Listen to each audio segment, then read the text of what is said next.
Writing টাস্কের ধরন আমরা রাখবো 3 প্রকার, থ্রি টাইপস। কি কি রাখবো লিখে ফেলি সবাই। আর্গুমেন্টেটিভ মানে আর্গুমেন্টস থাকবে।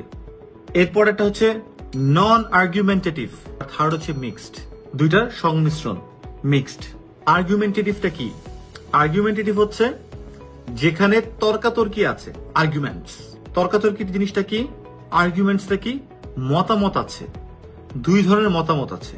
পৃথিবীতে চিরন্তন সত্যবাদে সূর্য পূর্ব দিকে উঠে পশ্চিম দিকে অস্ত যায়, মানুষ মরণশীল, মানুষ মারা যায়, সূর্য উঠলে আলো পাই বা যা হোক না কেন, এই চিরন্তন সত্যবাদে এদের সবারই দুইটা মতামত আনা যায়।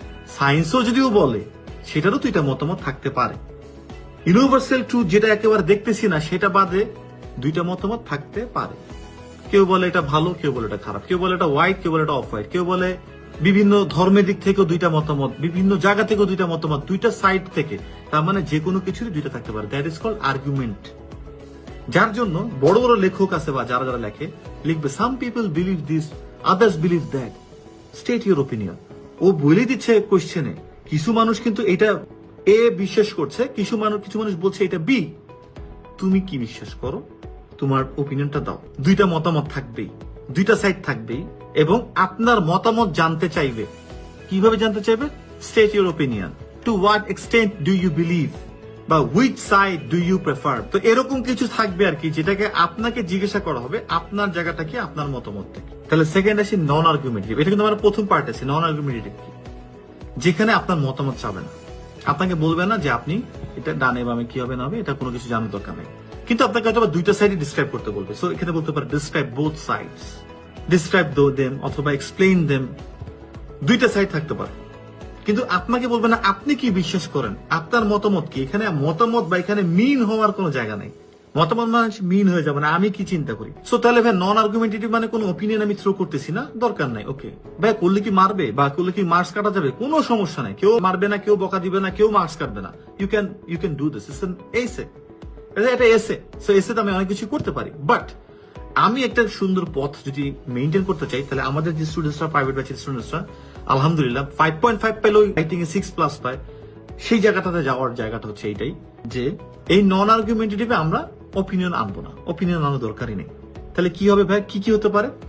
এটা কয়েকটা ফর্মে আসতে পারে। এই ফর্মেট গুলো না আবার অনেক জায়গায় আমি দেখেছি আলাদা আলাদা আলাদা আলাদা করে শেখায়। সো এই আলাদা শেখার কিছু নাই। একটা হচ্ছে দুইটা সাইড বলবে, আমাকে একটা ওপিনিয়ন আনতে হবে, ওপিনিয়ন আনা মানে আর্গুমেন্টেটিভ। আর একটা হচ্ছে যে আমাকে ওপিনিয়ন আনতে হবে না। তাহলে দুইটা সাইড কি কি হতে পারে?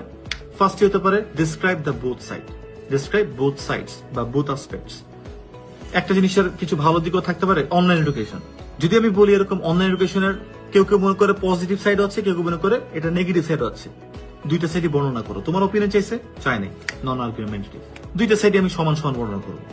গ্লোবাল ওয়ার্মিং এর কারণ কি, এটার ইফেক্ট কি বা কনসিকুয়েন্সেস কি, এখানেও দুইটা সাইড কিন্তু আগে পরে, কজ এন্ড ইফেক্ট, এটাও non argumentative. So positive side, negative side, কারণ মানে রিজনস, কজ এন্ড ইফেক্টস, এই যেগুলো আছে, যেগুলোতে আলাদা করে ওপিনিয়ন স্ট্রাক করার কোনো দরকার নাই, সেগুলো পড়বে নন আর্গুমেন্টেটিভ এর ভিতরে। এবার মিক্সড কি? মিক্সড বলতেছে কি, যে দুইটা সাইডই আছে এবং আলটিমেটলি দুইটাই বর্ণনা করতে বলতেছে। ও বলেছে ডিসক্রাইব বোথ সাইড। ও বলছে না যে একটা দল এই মনে করো, একটা দল এই মনে করো, তুমি কি মনে করো। তোমার ওপিনিয়ন চাচ্ছে না, যেটা তুমি মোটামুটি ওপিনিয়ন দিয়ে বলো। দুইটা সাইড দেখায়, তোমার ওপিনিয়ন চাচ্ছে না। আর বলে নাই শুধুমাত্র এবার দুইটা সাইডই শুধু ডিসক্রাইব করো না, এবার বলছে দুইটা সাইড ডিসক্রাইব করো।